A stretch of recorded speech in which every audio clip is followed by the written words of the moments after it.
Good afternoon, everybody, and welcome to the Intentional Living Podcast. I'm Marty Keller here in Sacramento, California, and with me is my colleague and mentor, John Donovan, down in Oceanside, California. We're Yep. just a couple of California boys here. And in the Intentional Living Podcast, the California boys take a look at how we can break patterns of behavior that we say we don't want and nonetheless continue to manifest. Uh, So, for example, have you ever hurt someone you loved and later regretted it, and then hurt them again, often in the exact same way that you said you didn't want to? Or have you ever realized in the middle of an argument that with someone you were on the wrong side of the argument and you continued to argue that way anyway? Or have you ever known that you were about to do or say something that you would regret?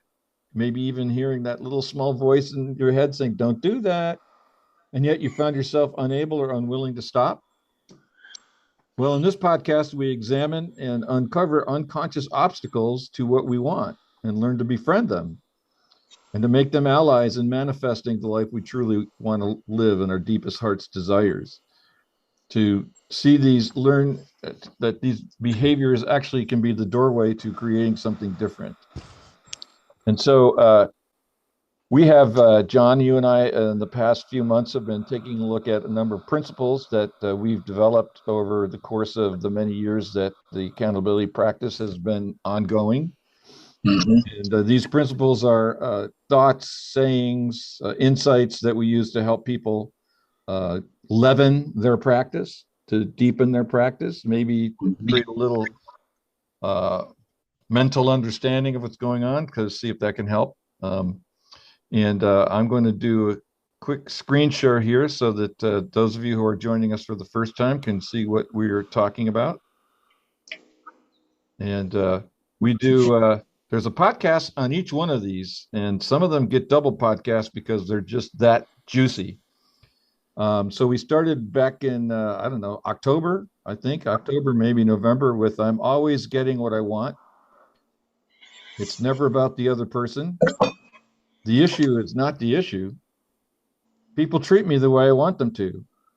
The quality of my life is determined by the focus of my attention. Life happens for me, not to me. What I resist persists. Hurt people. Or as somebody in a meeting this week said, hurt parents hurt children. The world outside me is but a reflection of the world inside me. Life is lived from the inside out. Another great principle, it doesn't have to make sense. One that we spent a couple of podcasts, John, on is trust the body. That's so fundamental to our practice here. And last week we looked at the principle of having a world that's blame-free and judgment-free. And today we're going to take on one that we came up with relatively recently that says healing is contagious. And before we tackle that, any comments that you'd like to make on the any of the issues or the principles that we've taken a look at to date? Um, no, no. Let's get into the healing is contagious. Okay, so Yeah, what do we mean, or what do you mean when we say healing is contagious? at the 12-step program, they're a program of what do they call it? And not promotion of that word escapes me. And it's a basic principle of the 12-step of attraction, not promotion. Right. When I'm in the space I've created through my healing process, people are curious about how I do that. It's like, I don't know how many times somebody said, how do you stay so calm in the midst of chaos? Or how did you come up with that when somebody was yelling at you? Or what do you have that I don't have? Kind of curiosity. Um, and um, I used to um,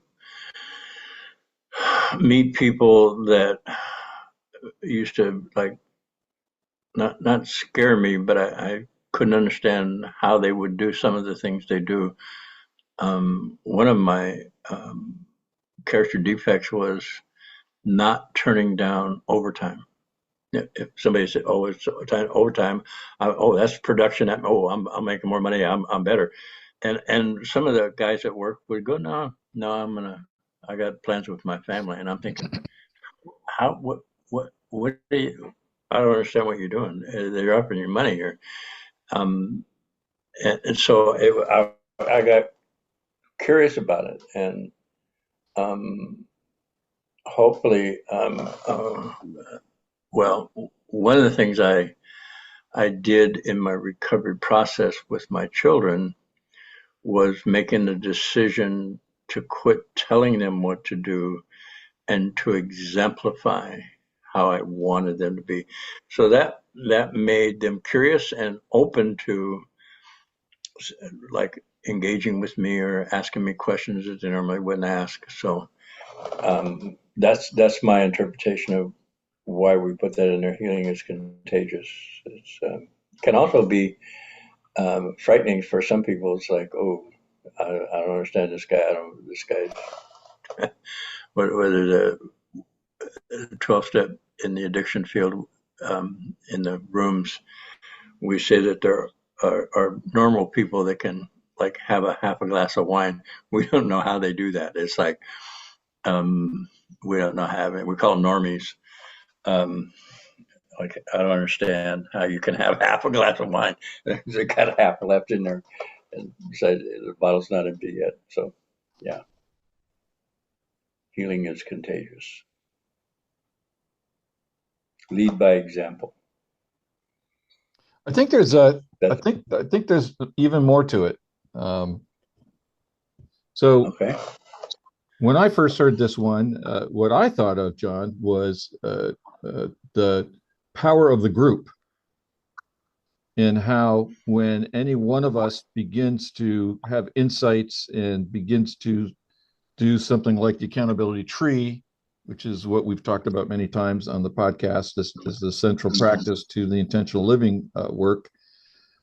That when I see somebody having a healing experience that triggers something in me, almost with the exact same vibration, not that it's intellectually understandable necessarily, maybe upon reflection I can put words to it, but when it happens, how many times have we sat in the room and listened to somebody say something that moved him or her to tears, and we had tears?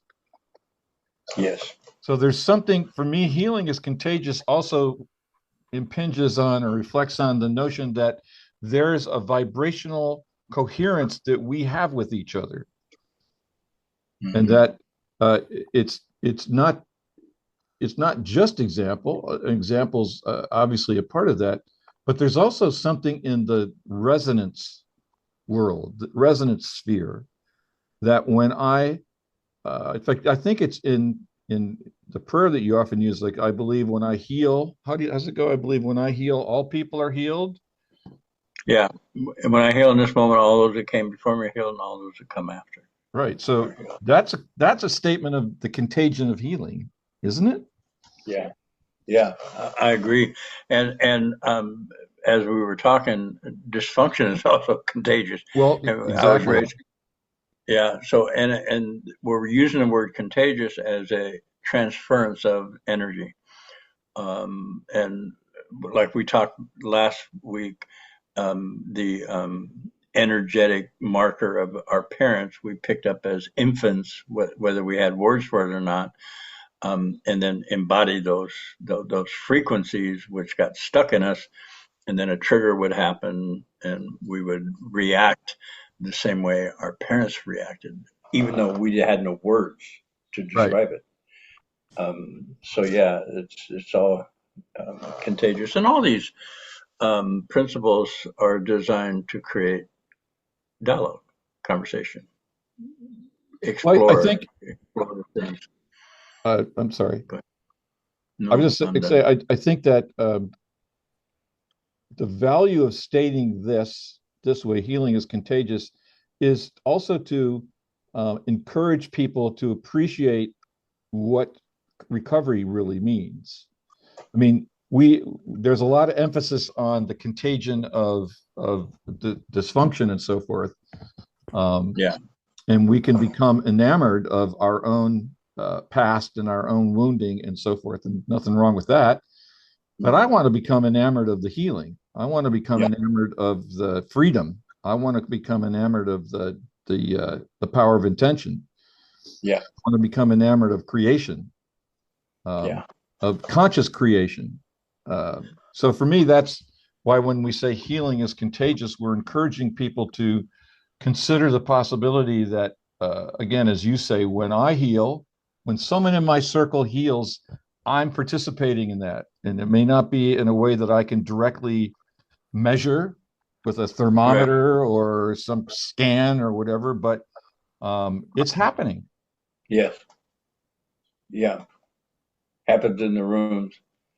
Um, I was drawn to 12-step meetings, specifically adult children of alcoholics, and I found myself sitting in the room and sometimes really just not wanting to be there, but not it. No, I wasn't willing to leave either, um, and just continue to sit there and sit there and sit there, and then something shifted, um, or I got curious about a thing, or I engaged in a new way. And we talked about that last week, blame-free, judgment-free environment, which that possibility of those 12-step groups setting up that space of blame-free, judgment-free, willingness to say what's on your mind, whether it makes sense or not. And I remember saying a lot of things in that room and then going, I don't know if this makes sense. And then people going, yeah, yeah, yeah, I get it, I get it. So a way to sort out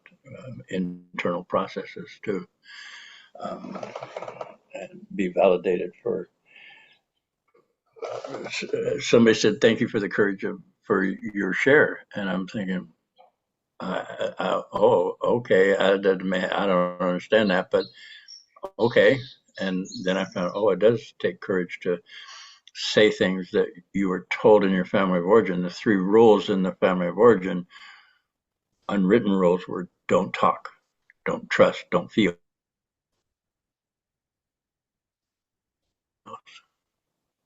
And it took internal courage or fortitude or resilience or stick to itiveness, tenacity, keep showing up day after day after day. To they had something I wanted, and I didn't even know how to express that. I'm not missing a meeting. And my group, when I was doing the accountability in the jail, the guys would kid with me and say I was the one group nobody wanted to go to and nobody would miss. And that speaks to this contagious thing. It's sometimes unspoken. You know, we don't have the words to describe the process that's going on internal. And another thing is like be around the people you want to emulate. You know, and you know, I was told as a teenager the people you hang with, you know, you become like they are. And I thought that was bullshit. You know, I know I could have, and I found out the truth in that. So yeah, healing is contagious. I don't know why, but you made me think of something one of my eighth grade teachers, Sister Theodosia, said. She said, when you see 3 or 4 teenage boys hanging around the corner, you know they're not talking about the saints. Yeah, yeah, You know, I was thinking we don't actually have a principle that applies to the power of the group. This one is the closest that we come to it.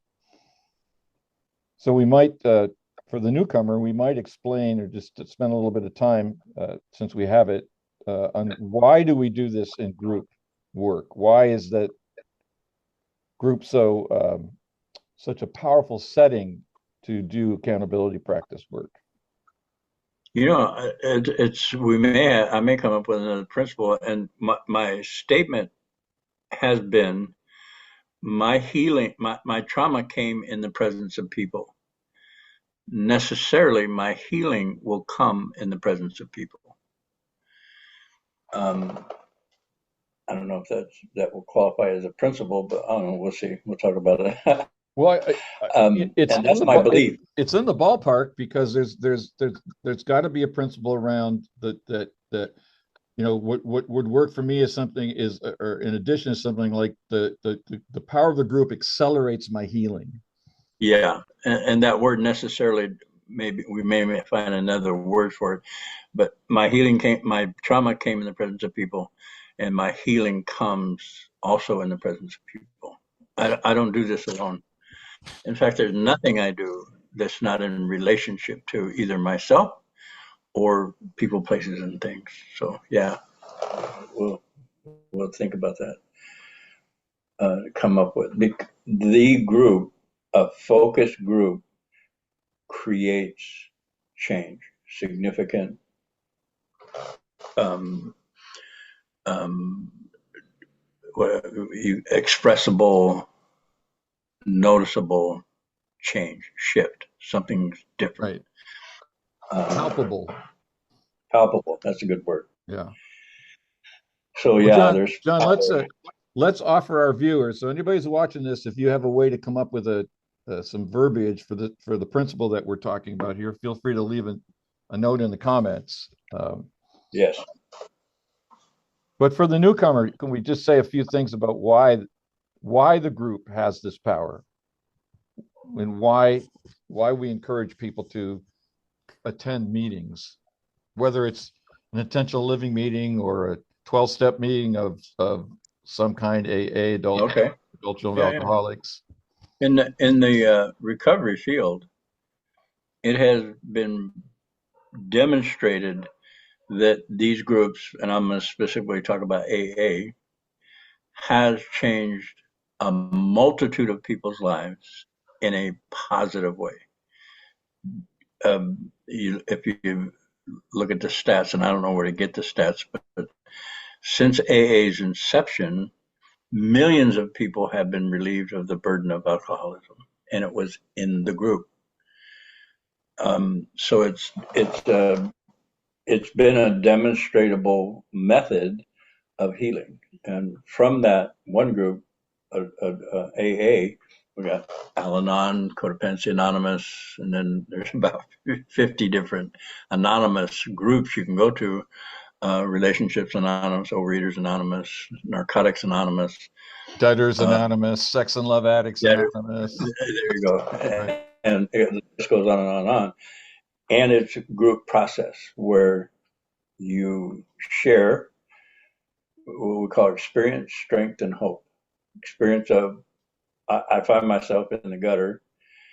Strength, I kept going to meetings and I'm not in the gutter. And my hope is I create a life that I'm not knowing is possible. So yeah, groups are powerful, just based on experience, and it's something that has data to back it up.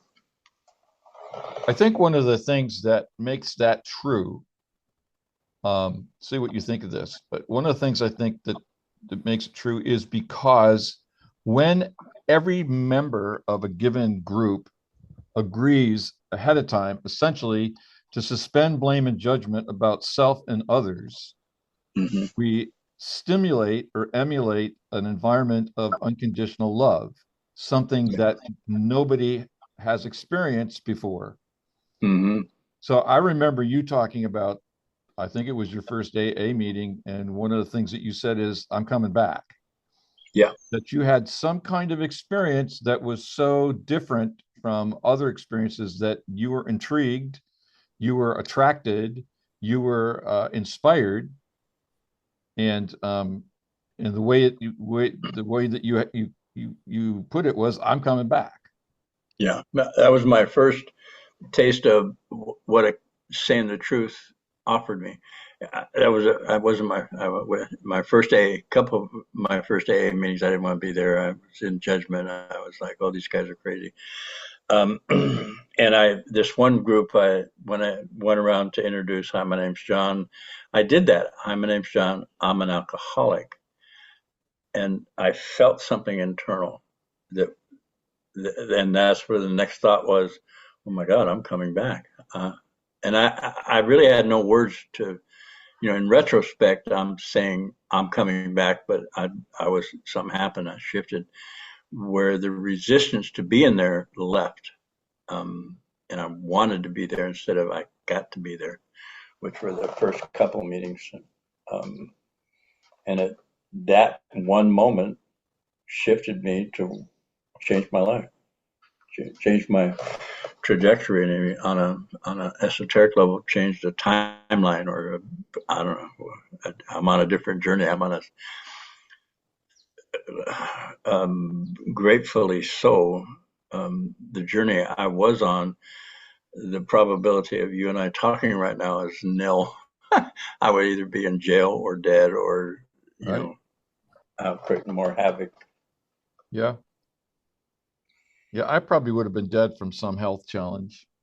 Yeah, So, yeah. Mm-hmm. but I do want to offer that there is something about that atmosphere, that vibration of unconditional love that is the true power of the group. So when we say, for example, that my trauma came from a group, i.e., my family, and my healing comes from a group. It's one way we can think of that is it's the family I choose. The family I Yeah, choose by going to this meeting and accepting the people in it. right. Even even when there's people in it I don't like and I really don't accept, Correct. I create Yes. I create a commitment to overlook that and be present with as much blame-free, judgment-free energy as I can muster. And Correct. over time, what I learn is that I can muster more and more of that, and through some kind of alchemical process by being around people who are doing the same thing. Yeah. And oftentimes Like, we don't even talk about that explicitly. We just live it. no. Yes. I like that word alchemical. It's like a below the surface happening that enriches me, and I want more. And I find myself going back and back and back. Yeah. Right. And that's how healing is contagious is most uh, uh, most makes the most sense. It's like, yeah, healing between two of us can be contagious, absolutely. But if I'm in a room of 12 of us, Mm-hmm. each one is amplifying the healing energy by either listening and accepting, Mm-hmm. appreciating, um, uh, uh, enjoying what's going Mm-hmm. on. It's all heart opening energy. Yeah. Whereas my dysfunction is all heart closing energy. Yeah. And we've all sat in meetings where we can see people whose hearts are closed, Yeah. and we've seen their hearts open during the course of the meeting. Yep. Yep. Yeah, we have. How many times have I heard people say, I heard somebody say this at the meeting last night. I didn't really want to come, but now I'm glad I came. Yeah. Exactly. And is that not because there's something that uh, they received by being present that came not from any one person in the room, but from everybody together, collectively? Yeah. Mm-hmm. Yeah. Yep. So that's one of the reasons I think that's one of the ways I understand this principle: healing is contagious, Yeah. because it's like I used the word earlier, it's an accelerant to my own healing. That the more I come to a group, particularly when I don't want to, Yeah. Yeah. Yeah. That's a. particularly when I don't want to, when I because when I overcome my own resistance, inevitably I have that exact same experience. Well, I'm really glad I came. I wasn't going to Yep. come. Yep. And I would assert that probably it's not it's not possible to name the moment in the meeting where I flipped over from I don't want to be here to I'm glad I'm here. Right. It's sort of a And gradual awakening. one of the things I heard recently that solidified a feeling tone or an experience that I had is that, and you might call that a revelation or Mm-hmm. an opening. And the person I was listening to said, when you experience a revelation, there are no words for you to communicate that to another person that matches the feeling tone in here. So, and that's happened with me several times where I just like in welling, and I don't know how to express it, and I keep coming back, and it saved my life. If I had to count, say how many meetings I did in the first 7 years, I could say easily that I did 320 meetings a year. Right. And I'm thinking that's a low estimate because sometimes on Saturdays I go two times or um, so and that saved my life. That gave me, well, one of the promises of the program is you will come to a life you never knew possible, and I've certainly come to that. And then trying to explain it to people is what we're doing. We're in this conversation to like offer this information or this insight or this moment of revelation. Oh, I'm gonna go to one of those intentional living meetings, and you don't know why, and you show up. I don't know, but we'll see. Yeah. That's why we do is to get as many people involved as possible, and we have all our podcasts that we hammer intentional living, accountability, the mechanism over and over and over. Yeah. Well, and we invite people to participate, and Yeah. we've done our best to make it as easy for anybody, any place in the world who's watching this to participate in a meeting. And what do we do in a meeting?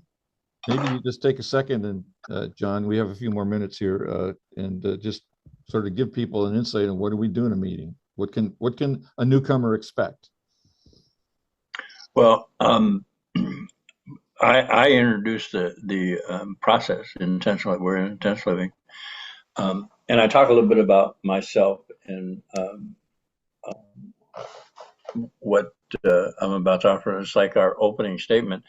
Um, we're doing this podcast because we're gonna we find ourselves in a situation where like answering the question, have you ever hurt somebody you loved, regretted it, sometimes regretted it deeply, and then finding yourself hurting them again, usually in the same way. It's like identify the pattern or the problem, or and for everybody it's different. It's different reasons, or but to identify what's really what we're here to focus on, um, and then start talking about my process, how I did it, what I found. Oh, I asked them, what do you want that you don't have? Like peace of mind or confidence or self forgiveness. And then I said, okay, let's talk about I'm going to talk to you about what I found standing in my way of having peace of mind being able to sustain and maintain peace of mind. And I go through the obstacles and the subconscious trauma, the accountability tree, and how that works, and invite them to try it. Try an accountability tree. Try this thing we're talking about. Say the truth and see what happens. Some of the times the guy in the jail, I'd be urging them to do it, and they go, I don't know. And I said, well, try it. If this don't work, just go back to doing what you've been doing. You don't have to keep it. I mean, we'll see what happens. And when they do, there's an internal process that happens that I want more. So that's my way of doing it. You probably have a way of opening your group too. It's different, but Well, we do the same thing. I don't go into it in as much depth as you do at the beginning of your meeting about what we're up to, unless there's newcomers. And if there's newcomers, then I do.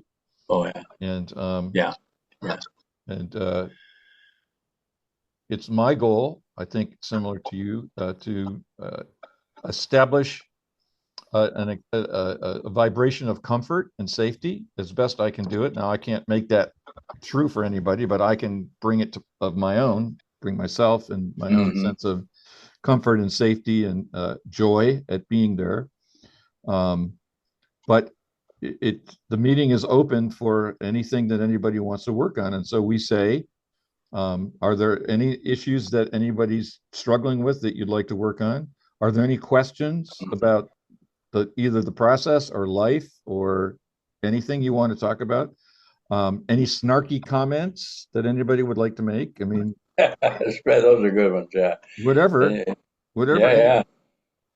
Last night in our meeting, we ended up actually going over some of these principles, and we were laughing and having a great time as different people came up with different insights. It kind of shocked some people, not in a Yeah, good way, that helped them see yeah, something they didn't see before. And we had a great time. And sometimes good. it's really, it's emotionally charged as someone is really struggling with something that he or she wants to let go of and is struggling with that, taking that step. Mm-hmm. And then when the person does, again, as I said, this healing is contagious. For a long time when I was doing facilitation, I was living for those moments. And I Yeah, couldn't necessarily explain that. I didn't get that. There's just, I could, I could experience the same sloughing off that another person was who was doing it for the first time. yeah. That's the resonance. That's the contagion that we're talking about here. Mm-hmm. Yep, that's the same mechanism that introduced the trauma and created the patterns is the same mechanism for the release of the patterns. It's It's really hard energetic. for most of us to appreciate that, because that's actually the most hopeful statement we can make, in my opinion, is that the power that created the trauma is the power that releases it and creates something different. Yes, same power. Yeah, Same thing. it's universal. Mm-hmm. So, Yeah. so my friends, as we've talked about the power of the group here, and we invite you to check out an intentional living meeting. They're all on Zoom. There's 4 of them a week on different days, different times, and information on the time and date and place, Zoom room addresses. They're all at the beginning and the end of the podcast. So please feel free to check out a meeting and come and ask questions. Come and bring something that you want to work on, whatever, or come and just listen. Doesn't matter. Yep. Doesn't matter. It's your recovery, not ours. So you can come and participate whatever way you feel moved. And with that, John, we're going to wrap it up. Any last minute thoughts before we do that? Um, I, well, the thing is popping in my head. I have, based on everything we're talking about, I have a feeling of gratitude for having come here to have this conversation with you again. um, Having I heard this early in recovery, you need to have an attitude of gratitude. Well, the gratitude is just free flowing now. Yeah, It's part of my experience. I get to experience. So I think gratitude's contagious also. gratitude creates more stuff of gratefulness coming to me. Yeah. Yeah. All right. Well, thank you very much. And we'll see you on the next one, and continue looking at some of the more recent principles that we've developed. Yeah. Yeah. I'm Thanks, John. excited. Yeah, I'm me too. glad for. Yeah. All right. Marty. Love Take you. care. Love you too.